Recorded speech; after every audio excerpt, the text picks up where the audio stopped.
Hello everyone, how's it going and welcome to today's Wild Rift video. In today's video we're going to be taking a look at patch 3.2. I honestly think this is probably the biggest patch that they've ever released for Wild Rift since it came out in Europe, and there's a lot of good changes, item changes, champion changes, and so much more, so make sure you stay in tune for that. If you want to look at specific changes, I'll leave timestamps in the description as well. But I took a bit of a break since I've come back from Barcelona, but with the new patch, you got Echo coming out tonight as well, as what you can see down there below. So there's a lot more content that's going to be coming soon, especially to AD carry, so make sure you stay tuned for all of that. But the first big thing is, as I just mentioned, Echo, who's going to be releasing tonight. I'll most likely be doing a video on him tonight as well, whether that be, you know, pretty much a full guide, you know, build, talking about all the different items that you can use for Echo combos as well. So make sure you stay tuned for that, because that's going to be coming a couple of hours after this video is released. So it'll be about 1 AM my time, and this video is going to come out at 10 PM my time, so a few hours later. So Echo, really fun champion, can be played in the mid lane, can be played in the jungle as well. It's an AP jungler, so it's another champion to play in a AP role, so you're not using like Gragas all the time or Evelyn. Echo is another champion that can be played in the jungle in an AP role, or even in the mid lane. I think he's really fun to play, so that's going to be very interesting. There's another new Elemental Rift coming out. I think this is the third variant now of Elemental Rift. I wasn't able to play that much of the previous Elemental Rift because I spent quite a lot of time in Barcelona, which is kind of sad because I did like the best of 3 format with very little games that I played with. I thought the flow of the game was very nice. I thought it was all very good overall, but now they're doing it, I think they're doing it without Elemental Soul. Yeah, so instead of the Dragon Soul, after your team slays its second dragon, the elemental effects can stack, which is interesting. So they basically stack adaptive attack damage or ability power, missing health every 5 seconds for the Ocean Dragon, and then armor and magic resist, percentage of armor and magic resist. Then the Elder Dragon will spawn at 20 minutes with a 4-minute respawn timer. So it's kind of similar of how the Drakes work at the moment, if I'm not mistaken, where it's just like no Dragon Soul at all, and it's just stacking Drakes every single time, and then you'll be able to just, you know, change it. But the interesting thing is that obviously the terrain will change after the first dragon, so I'm guessing that there'll still be that soul map, which means that each dragon after the first dragon is going to be the same every single time, if I'm not mistaken. I don't think it has it here, but I'm pretty sure that's gonna be how it works. Before this version of Elemental Rift goes live, we have a dev from one of the designers on May 16th. We discuss your feedback of previous tests and what we can expect from Elemental Rift. So Elemental Rift comes back on the 17th, so in a few days' time. Guild vs Guild Season 3, they're going to go to Shurima this time. Again, pretty much all the same stuff. There's a few little updates here as well. They're getting rid of sabotaging. That's interesting. Disable champion abilities. Dialogue when I'll trigger 3 times every week. Added in some new missions. Rule will be given for every single arm member with no limit or ratio restrictions, which is quite nice. Guild vs Guild Season 3, you know, happy days. I really want this Guild versus Guild to become a more competitive thing, where they do actual Guild versus Guild, so you can play against another guild. I think there's definitely a lot of potential with Guild versus Guild, but at the moment they're still sticking with the whole mission situation and playing with your guild friends. Leaving Mitigation, this is the remake system, what they mentioned in the patch preview video. When a player is AFK at the start of the game, you have the opportunity to vote to remake the match. If the vote is successful, the game will end with neither team receiving a win or a loss, and all consumables will be refunded. It will be like never happened. However, the players who AFK will receive a loss. So very similar to PC League of Legends. I think it's a great change. Doesn't normally happen a lot, but when it does happen, it is quite annoying. So that's a really nice thing. If you're in a pre-made that involves players who are master and above, the premium members will also be given losses to prevent abuse. Okay, that's quite interesting. So basically, if you're in a pre-made that involves players who are masters and above, the pre-made members will also be given a loss to prevent issues. So I'm guessing below masters they can abuse this issue, but master and above they can't abuse the issue. So basically what they're trying to do is they're trying to not make it a way of basically one person losing LP but you, like, the other person doesn't get a loss and the other person doesn't lose LP. And it can get, you know, quite abusive in a way, because, you know, someone can play on like a second account, you can play on your main account, and say, for example, they want to do a remake, the person who's on like their Smurf account or second account who doesn't really care about their LP can just AFK at the start of the game, and the game could be completely remade. Depending on, you know, who you're against, what champions you're against. So it kind of can be abused as like a it's like a dodge system in a way. So making sure that that can't happen, which is quite nice. Remake will also be available. Remake will only be available in normal PvP to ensure it's working as intended, and then we'll move it to all game modes. Okay, so start normal PvP, and then we'll move on. Nice. Teammate disconnecting midway through a game is equally frustrating. Overall sucks. To help combat this, we'll also be rolling out leaving mitigations for losses. Cool. Any players who leaves in a ranked game will now be penalised more harshly on their climb. Nice. Below diamond, you'll have more rank fortitude deducted based on how long you are AFK in a match. Diamond and above, you have more VP deducted based on how long you are AFK in a match. Okay, so based on how long, so there's going to be like a time, I guess. So maybe between 0 and 5 minutes, 5 to 10 minutes, 5 to 15 minutes, 10 to 15 minutes, something like that maybe. On the other hand, the rest of the team will receive more rank fortitude or lose less VP. Okay, so below diamond, you'll receive 20% or 50% of the rank fortitude needed to prevent a loss based on how long your teammate was AFK for. Okay, that's quite interesting. This will also be added to other rank fortitudes. Okay, diamond and above, you'll get back 20% to 50% of the VP you lose based on how long your teammate's AFK. Okay, so you could potentially get 50% less VP lost, depending on how long the AFK was actually AFK for, which is quite interesting. I think this is quite good, because obviously there's not really much that you could do if you have an AFK on your team. I think that's the most important thing that they're trying to get across with this. So basically make it so you can get 20% or 50% of your VP back if you have an AFK in your team. Again, it's based on how long your teammates AFK. They're probably not saying the times, just in case, again, for the whole abuse thing and everything. They're probably not saying the time limit, but maybe it's like, you know, if it's more than 10 minutes or something like that, or more than 15 minutes, then you're going to get 50% of your VP back, I guess you could say, or 50% of your VP is not going to be lost, which is quite nice. Something to change to monitor these impacts. Yeah, they're not going to say the exact numbers for these things, because again, it could get abused.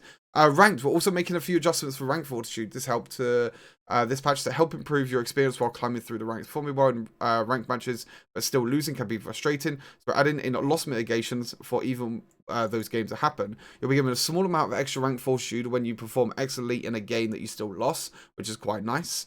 Also making some adjustments to your ending game settlements. Sometimes you'll have so much fortitude that when you lose your game, you can have a shield built in. Okay. But we'll deduct your marks first, and then the shield won't reply until next game. This is all kind of below diamond. We'll now be calculating the fortitude you gain first, so that your shield will protect your loss immediately rather than the next game. Okay. So basically making it so they're adding the fortitude first, and then you will lose the shield on that game rather than the next game, basically. So like, if you say, for example, you have like 250 to 300, like you have 250 rank fortitude, you get 50 fortitudes to go up to 300. I'm guessing now they're going to add that fortitude first, and then it's going to negate the loss. So like the loss prevention is basically going to happen immediately from that game, because you've reached that 300 threshold. That's what I think that they mean by this. But yeah, small changes to ranked. I think these are really good changes. Remake system's really good. The AFK loss mitigation is really good as well. And they also made a few changes to ranked fortitude, which is quite nice. New Wild Pass, NASA skin. I have to say the splash art looks really, really good, to be honest with you. Really, really cool. I've seen like little bits of gameplay as well from leaked gameplay, so that looks really, really nice. Now it's coming out tonight, so same time, May 12th, which is going to be quite cool. Dream Raider NASA skin. More skins as well. Sandstorm Echo, which is the Echo skin that's coming out. Then High Noon Ash, High Noon Irelia, and High Noon Thresh. This is probably one of the best Thresh skins, in my opinion. High Noon Ash is also very good, and so is High Noon Irelia. So I think these are three really, really cool skins that are going to be coming out 19th of May. Some cool accessory stuff. They got like an hourglass ball now, which is quite cool. A timer. Some cool little icons. Echo icon. Some cool emotes. There's a Trendemir emote for Mozilla. Echo icon. Poros. So some nice stuff, some more recalls. and everything, which is quite cool. Events, you have Echo's Arrival, which if you haven't yet, there's like a video explaining Echo's Arrival, which is basically when it comes out. And then there's a High Noon event with all the skins as well. Right, on to the champion changes. There's a lot of champion changes. Some that I agree with, some that I don't agree with, but we'll try and get through these as quick as I can. But it's quite a lot to go through.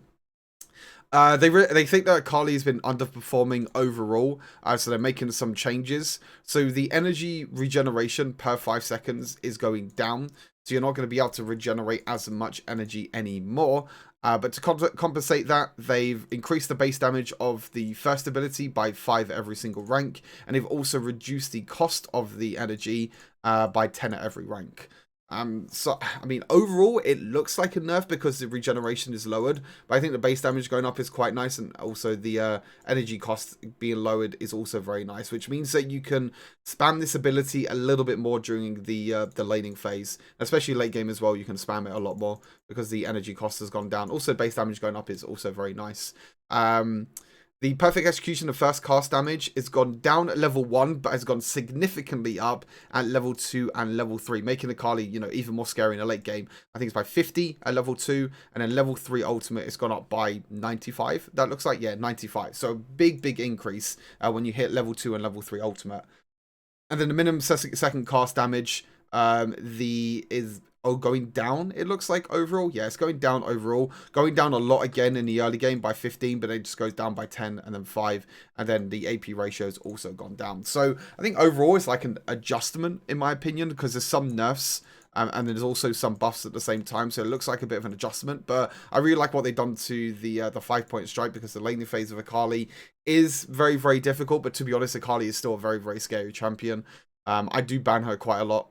My bans are Evelynn, Yuumi, and then Akali if the rest are banned, and then probably Olaf afterwards because he's also very annoying. So there's an interesting change to Akali. Ahri, they're just decreasing the base health per level. I guess she thinks that she's like super tanky and super reliable at times, so just decreasing her health per level by 10 every rank. So you're going to lose about 150 health overall, or 140, sorry. Blitzcrank, they're changing the base stats. I think these are really, really good changes to Blitzcrank. The problem with Blitzcrank is that he always struggles with mana in the lane phase because your hook, your first ability, costs so much mana. So they're increasing mana regeneration. They're also increasing the mana regen per level. They also increase the attack speed per level as well by a little bit. So you get like a little bit of extra attack speed. And attack speed level 15 is, instead of being 0.91, it's now 1 attack speed, 1 attack per second. Which is quite nice. I think these are quite good base stat changes. And also, this is quite a big one. They're lowering the cooldown of Power Fist, so the third ability, by 2 seconds. So at max rank, it could be 5 seconds. Then on top of all the ability haste that you can get as well, this could probably go down to like maybe a 3-second cooldown. So you could probably use your Power Fist like maybe 2 or 3 times during a team fight. Which is, yeah, quite scary, to be honest with you. But I think overall, really nice changes to Blitzcrank. I'm not too sure if he'll be meta. He gets played a little bit in competitive, but it's very, very rare that you see Blitzcrank in competitive. Galio, this is a nerf, if I believe, overall, from what I remember doing. So on change, the taunt duration is still 0.5 to 1.5 seconds. The charge duration needed for effective range and taunt duration to maximum has gone up, and the effective range has gone down overall. So this is basically how long it takes for the charge. So when you charge your second ability, the radius gets bigger. But so now they're making it so it takes longer for the radius of the second ability to get bigger. And also the effective range has also gone down as well. So a pretty big nerf to Galio. I think Galio is just completely disgusting at the moment. It still gets played in support, even though they did make a change to like the ultimate damage. They made a few other changes as well to the first ability. And it looks like they're also making a change to the second ability as well, because they're increasing the base damage and also they're increasing the AP ratio. I think the AP ratio is this is the big one, basically. Because, you know, you've got a lot of AP ratio on the ultimate now, on the first ability and also the second ability. So to kind of, I guess you can say, counteract the nerf of the charge duration and also the effective range, they're giving it a little bit more damage. So it's going to take you about half a second more to get that effective range and also get the maximum taunt duration. So some nice changes to Galio. I think it was really easy to just, you know, use your taunt quite quickly and get in there. So nice changes to Galio. I do like it a lot. Karma is also getting some nerfs. I think it's kind of expected, to be honest with you. The first ability, especially in late game, has been nerfed. This ability is just really easy to wave clear. You're seeing a lot more mid lane Karma at the moment. Still, support Karma is still really, really strong. But the Inner Flame, the first ability, they nerfed the Mantra version because that was really, really strong. Now they're nerfing the base version, so the normal version, because you can just easily like push mid lane. I think most of the time, because you can spam it so much in the late game with all the ability haste that you get from the items and also from Hunter Genius, you can keep spamming this ability in the late game. And to be honest, it does ridiculous amount of damage. So I'm really happy that they nerfed this. Kind of sad they haven't nerfed the shield or even the second ability, because I think that's kind of two main points of why Karma is so strong, especially support Karma. But this is a good direction. And also the slow as well from the ultimate, which is Embrace, has been lowered, which is quite nice.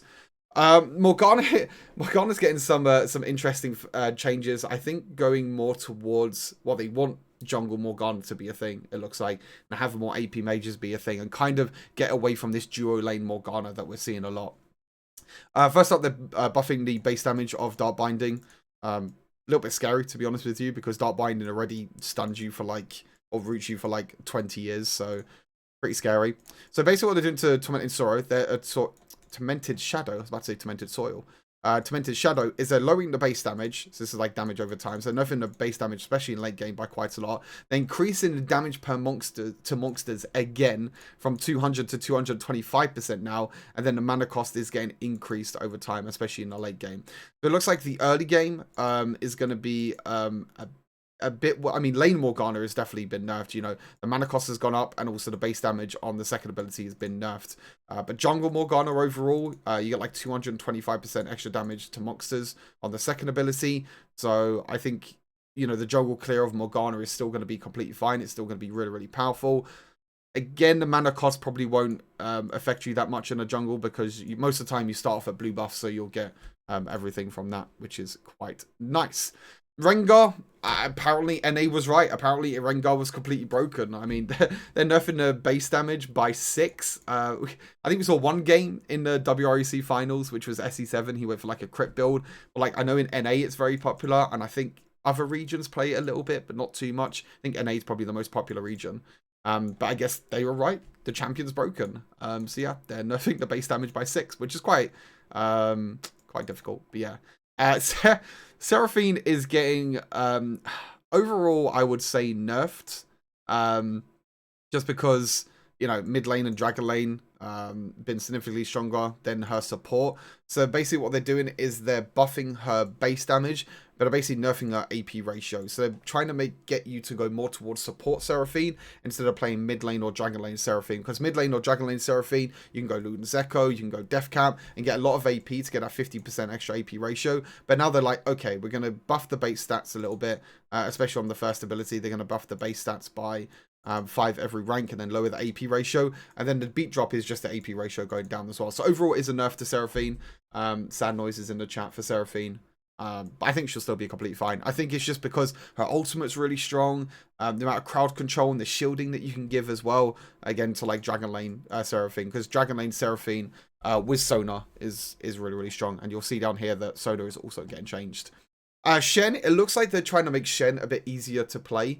The energy regen has gone up overall, but the energy gain from damaging champions has gone down.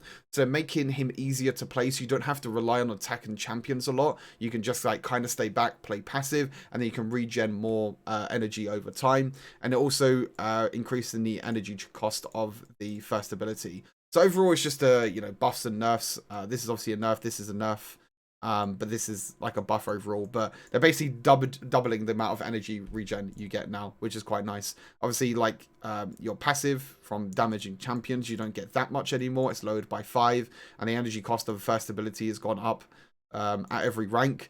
But overall, I mean, it's just making Shen really easier to play. I mean, we saw Shen was really, really popular by Akali in the WREC, and I think just a champion overall with like Hullbreaker, Divine Sunderer, being able to split push and just getting the opportunity to join your team whenever you want to is just way too strong and competitive. But I don't think this is like a nerf at all, so I think we'll still see a lot of Shen. Sona base armor is going down. The healing overall is going down, especially a lot during the late game.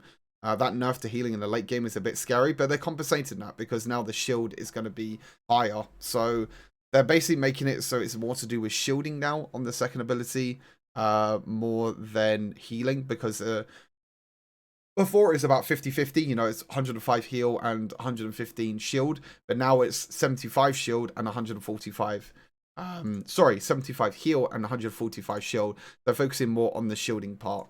I mean, it's quite interesting. I mean, the shielding is quite nice because you can shield loads of people. I think with healing, you can only heal a maximum of like 2 people overall, if I'm not mistaken. I can't remember the numbers exactly for Sona.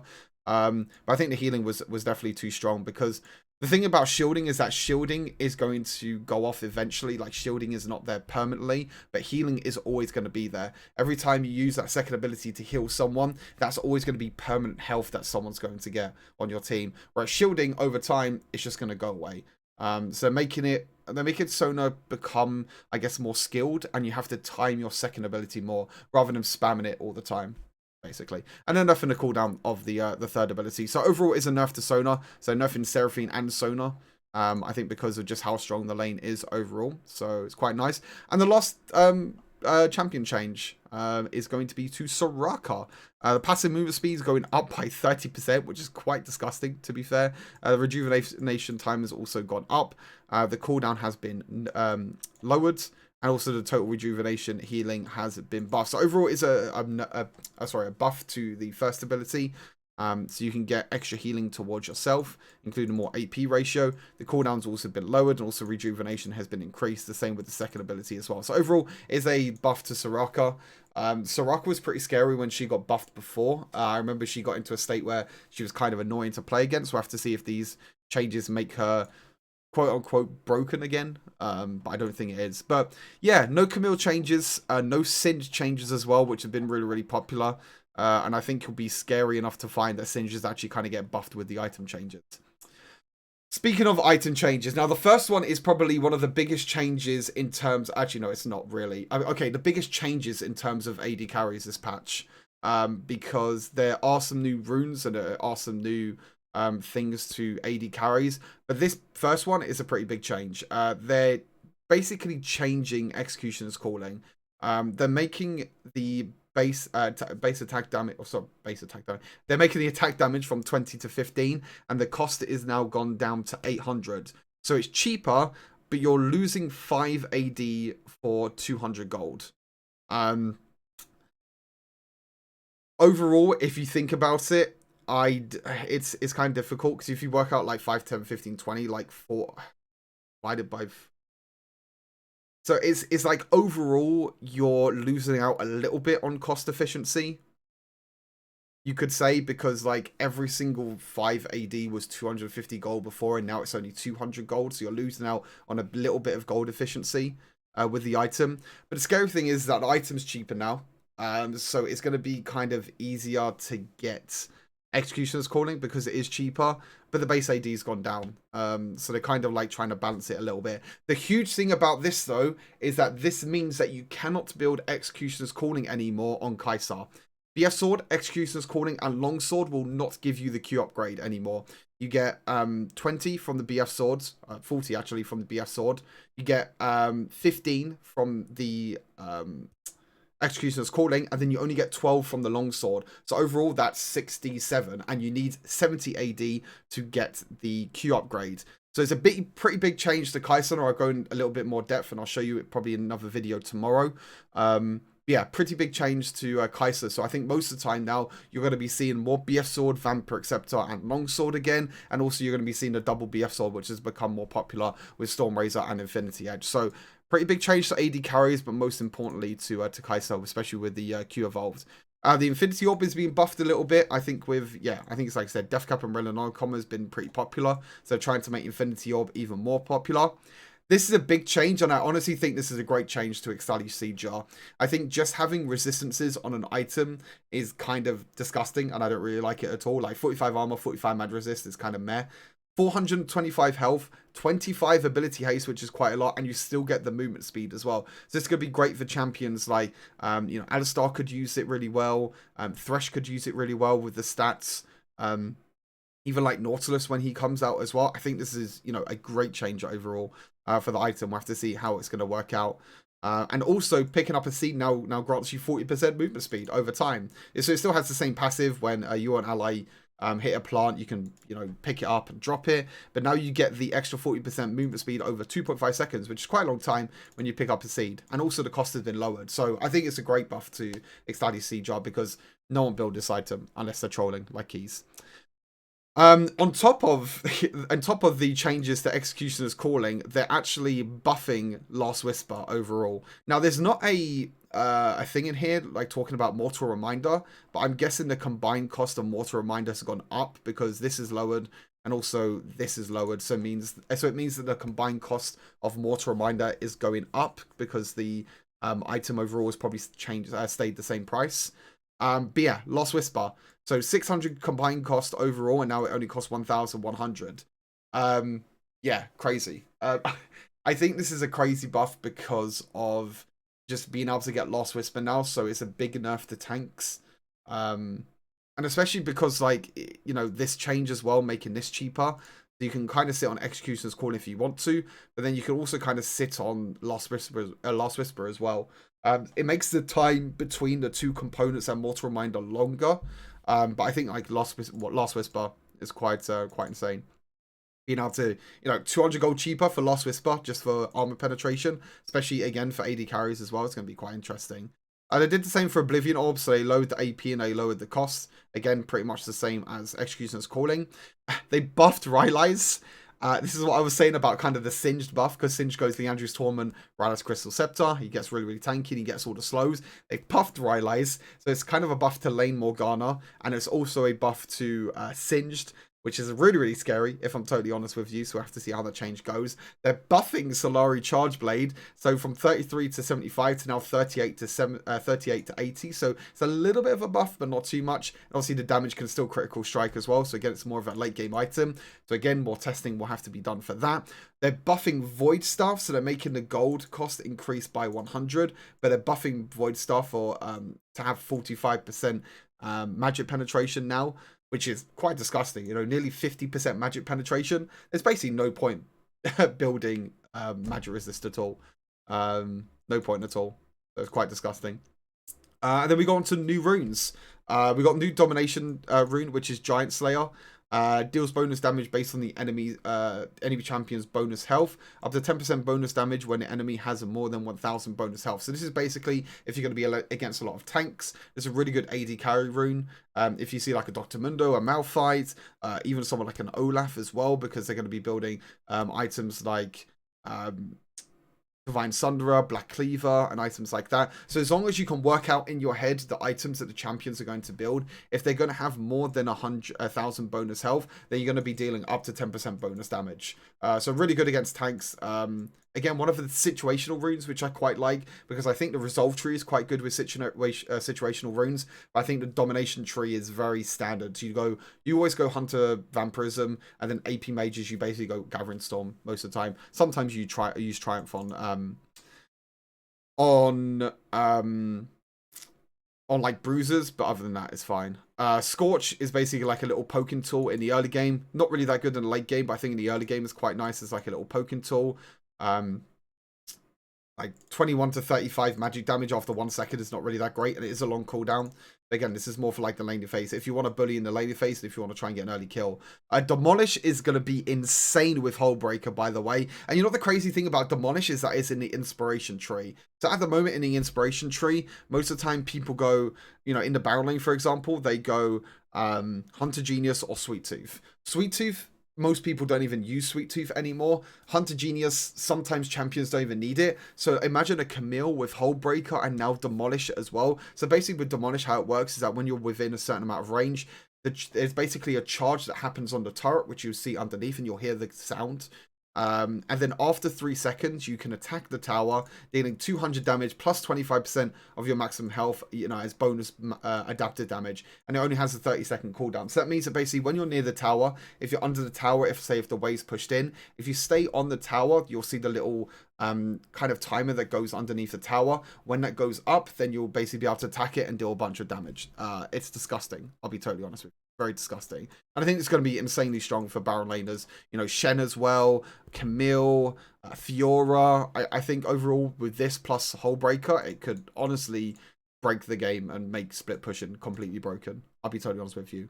Nimbus Cloak is a great jungle rune. Can also be pretty good for other champions overall and just being able to be a good lane rune, but most of the time I think this will be used on junglers, because at the moment junglers just go Pathfinder, but most of the time you don't really need that extra bit of movement speed. But with Nimbus Cloak, casting a summon spell grants you 5% to 25% based on some of the cooldowns, bonus movement speed for 2 seconds. So the way you have to work around this with the jungle is that when you have 2 stacks of your Smite, when you use your Smite first, you're only going to get a small burst of movement speed because the cooldown's only like 3 or 4 seconds, or I think 5 seconds. But that means that you can get like double Nimbus Cloak because there's no cooldown on Nimbus Cloak at all.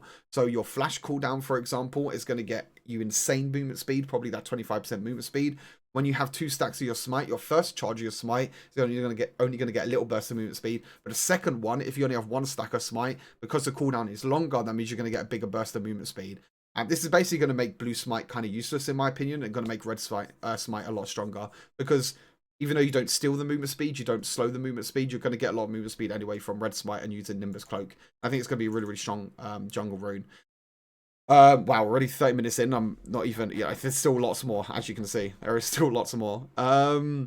Right, Lethal Tempo is the big one for AD carries. I honestly think this rune is going to be really, really good. Ashe, Vayne, Desire. There's going to be a lot of champions that I'm going to be trying and limit testing with this rune. Basically, how the rune works is when attacking an enemy champion, you get a stack of attack speed. For melee, you get more, and for range, you get less. This is also a very good rune for Tryndamere. I have to shout that out to Mozilla, because Mozilla is a Tryndamere main.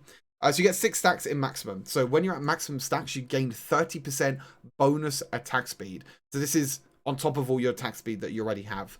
And then additional bonus stacks attack speed lasts 6 seconds, and the buff is refreshable. I think that's a big part, is that the buff can actually be refreshable. So that bonus attack speed you get once you get up to 6 stacks is going to last for 6 seconds. But then if you attack someone within that 6 seconds, the buff is going to keep refreshing over and over and over again. That means that the longer you stay in the team fight, the more times you attack, you know, with champions like Ashe, Xayah, basically you're going to be getting that 30% bonus attack speed the whole time. So you need 6 attacks first to get the bonus attack speed, to get the highest bonus attack speed, sorry. But you still get, like, you know, 3 to 9% based on level attack speed per stack. So to get the most, you get 6 attacks, and then you just keep attacking over and over again. And you're going to get a stupid amount of attack speed, honestly. You know, with Xayah, you know, most of the time you go Storm Razor, Infinity Edge, Water Reminder. You don't have any attack speed, but Lethal Tempo allows you to get that extra attack speed, and you can really do some insane combos with Lethal Tempo. Again, I'm probably going to go into another video with that one. This is a completely new rune to League of Legends and Wild Rift. Kraken Slayer is an item in League of Legends PC, but they're making it a rune, which is going to be quite interesting. Every third attack on a champion deals bonus AD damage or AP damage as true damage. Kraken Slayer does not have a cooldown, so it's basically like having a free Vayne W, you can say, in a way. So I think it might be quite good for Vayne as well. On-hit effects do not stack, but can trigger the full stack damage, and stacks can last for 3 seconds. So you got like 3 seconds for the stacks until it goes away, basically. So again, it's like having a free Vayne W. I personally don't think this rune's going to be very good. I think Conqueror and Lethal Tempo is going to be above, but we'll still give it a try, and we'll still limit test to see how it works. Ultimate Shield for Azultry, I don't think this is going to be used that much. Can be quite good for champions like maybe Braum, Alistar, maybe support champions, but I think with supports, most of the time you want to go for Hunter Titan anyway. But costing your ultimate, you gain a shield between 90 to 300, and then 75 plus 15 times your level for a few seconds, and it has quite long cooldown. You know, 45-second cooldown is quite big, so you can't spam this with like Rakan, for example, with low cooldowns, but it's still quite good. Nullifying Orb is basically you get like an AP shield. If you take damage from a champion that causes your health to fall below 35%, you gain a shield that absorbs bonus AD plus AP damage for a few seconds. Okay, so this is actually not just AP damage. This is just shielding overall. So Nimbus Cloak in PC League of Legends, if I remember, is only an AP shield. I could be wrong for that, but I'm pretty sure I remember it only being an AP shield. And it also scales with your bonus AD and AP for a few seconds, which is quite nice. This is when you fall below 35% health. But again, it's a very, very long cooldown. Again, in the resolve tree, I'm not too sure how it's going to go with how much shielding you get. Again, it's probably something that we need to test and give a try. Grassy Undying. This is not an inspiration rune, but okay. Grassy Undying is the main rune, the keystone. Fix the tooltip, correctly states it trigger combat. Oh, okay, it's just a tooltip change anyway. Mastermind, they're basically making Mastermind a jungle rune now, but the problem is you have Pathfinder and you now have Nimbus Cloak, so I'm pretty sure Mastermind is basically never going to be used. So the bonus damage to epic monsters and towers, you basically only get damage to epic monsters, which again basically means that it's only going to be a jungle rune. The gold you gain has been buffed again, so they've kind of reverted to the nerf that they did before to the gold gain, and the gold gain on taking or assisting epic monsters or turret kills is now only gold gain on taking or assisting epic monster kills. So again, just a jungle only rune for epic monsters can be quite good for, you know, Shyvana still. I think it will be, but again, you know, every single champion is just going to go Pathfinder or Nimbus Cloak. That's basically how it's going to work. Changed the fleet footwork as well to the keystone. The minion healing has been nerfed by quite a lot as well, especially to melee champions, and also ranged champions get nerfed by 10%. But now they have a new one where you restore 8% missing mana or energy when triggered against a champion. This can be good for some champions, I feel like, especially Akali, fleet footwork. I still think, you know, Conqueror will probably be better in my opinion. But if you're in a losing lane matchup, then Fleet Footwork can be good, because if you can get an auto attack and prop Fleet Footwork on a champion, it can restore energy, meaning that you can use your first ability more often. It can be, you know, other champions that are using Fleet Footwork at the moment are Darius, Camille, Fiora sometimes. But again, not any of them really need that missing mana regeneration. But again, they're nerfing the melee version by quite a lot, the minion healing. Because I think the minion healing and basically being able to sustain you in a laner phase for champions like Darius, Fiora, and Camille was just way too strong. So I do like the change. Fleet Footwork for AD carries. Again, you know, they're nerfing the Fleet Footwork healing for Jhin, but they're giving him restoring missing mana or energy when triggered against a champion. You don't really need mana for Jhin. You know, for all the champions in the AD carry role, you don't really need it. But I guess they're just nerfing it mainly for melee champions in the Baron lane. Jungle changes. These are really, really weird and interesting jungle changes. I don't really know how this is going to really affect things. The Crescents of Cinder, which is basically the buff that you get from red buff. You deal 50% against non-champion units. So they're basically nerfing the damage that you deal to jungle camps when you get the blue buff or the red buff. The red buff, they're basically removing the magic resist completely, which is buffing basically AP junglers, so Echo when he comes out as well. The health has been increased by 20%, which is disgusting, I'll be totally honest with you. So the base health has gone up, but also the health per level has also gone up, so making it even stronger as it levels up, and the base health has gone up by quite a lot. And yeah, as you can see, it's quite a lot, you know, 400 health, which is quite interesting. And then the evolved Crest of Cinders, which is again the same thing. So the evolved version is basically after a certain amount of time, the red buff and the blue buff basically get buffed. So it makes it quite interesting. Again, removing the magic resist completely from red buff, but increasing the health the same. The Crescent of Insight, so the blue buff is being changed a little bit differently. So basically making it so AP mages have an option to go for red buff if they need to, where they don't have to rely so much on mana. And now they're making it so blue buff can now potentially be started by AD junglers, because at the moment AP junglers always start blue buff because they always need the mana regeneration, and AD junglers always start red buff because they want the extra damage in the jungle. So make it now so blue buff doesn't have any armor, so it's going to be easier to clear for AD junglers, and red buff basically has no magic resist, so it's easier to clear for for AP junglers, which I think is quite a nice change. That makes it the jungle pathing a little bit more unique. They changed the buff to blue buff. Sorry, this was the change to red buff. The Crescents of Cinders. The Crescent of Insight is the blue buff change. So instead of restoring maximum mana, you now restore. Wait, I'm just trying to read this quickly. Okay, so they're changing it so you restore more maximum mana now. So you now have a base value for restoring energy per second. Not mana, sorry, energy. So the maximum mana has stayed the same, 10 plus 1% maximum mana, but the energy is now 5 plus 1% maximum mana. So it may energy, sorry. That means that, like, you know, champions with energy in a jungle, which I can't think of any off the top of my head, but can be a little bit more helpful for the jungles. They've completely removed the out of combat for movement speed for a few seconds. And restoring missing health over time, and they're basically granting ability haste. I think this is a bit pretty... I don't really like this change overall. I think the out-of-combat movement speed was very, very nice. I understand that the restoring missing health is probably a problem, because when you're killing blue buff, you can restore so much health, and you can stay really, really healthy during the jungle. So I understand why they're making the changes, because when you're clearing and doing a full clear through the jungle, if you start a blue buff, you're basically going to be full health with the jungle clear. Maybe this time you won't be full health because you're not going to have that restoring 5% missing mana per second when out of combat.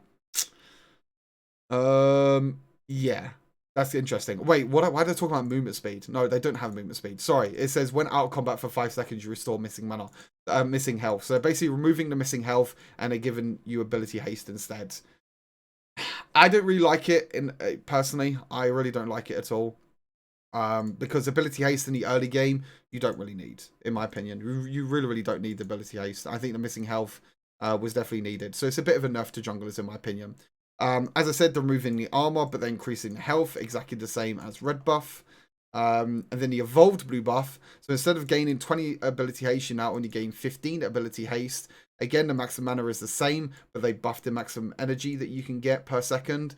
You now have a new ultimate ability haste, okay, and they removed the increased out of combat health restoration. Okay, so I mean, in the late game now, having 15 ultimate ability haste on blue buff is quite good, to be fair. I think the evolved version, if you give it to your mid laners like Ziggs, Seraphine, you know, champions that have really, really strong ultimates, getting 15 ability haste on your ultimate is pretty substantial, and I think it's pretty good. And evolved blue buff, they got rid of the magic resist, and they also increased their health. Again, the same as what it was before, which is awesome. This is the best change that they have done in Wild Rift's history. I'm saying this now. I don't care. I don't care about any of the other changes they've done to nerfs or anything. This change here is the best change that they've ever done. Dragon, first spawn timer from 4 minutes to 5 minutes. This has been I think, the most popular change from Elemental Rift. Allowing you more time during the laning phase and giving you more opportunities to get an advantage during laning phase, because the first dragon and the first Rift Herald doesn't spawn until 5 minutes, is a huge change. I mean, it's going to change the game completely. Champions that have a lot more laning pressure and that can be more aggressive during laning phase is going to be more important. You can now use your ultimate when you get it at level 5, and you don't really have to worry about, oh, if I use my ultimate now, I'm not going to have it available for the first dragon. And that also means that junglers have more playmaking potential because they don't have to group around objectives at level 5 at 4 minutes in the game. It's now 1 minute later, and honestly, 1 minute, you might think, oh, okay, it's 1 minute, it doesn't really matter. 1 minute makes a huge difference. It makes an absolute disgusting difference. And I really like this change on Elemental Rift, so I'm really happy that they're moving it over to the actual game, and it's going to be really exciting to see how teams adapt for icons, which is going to be quite nice.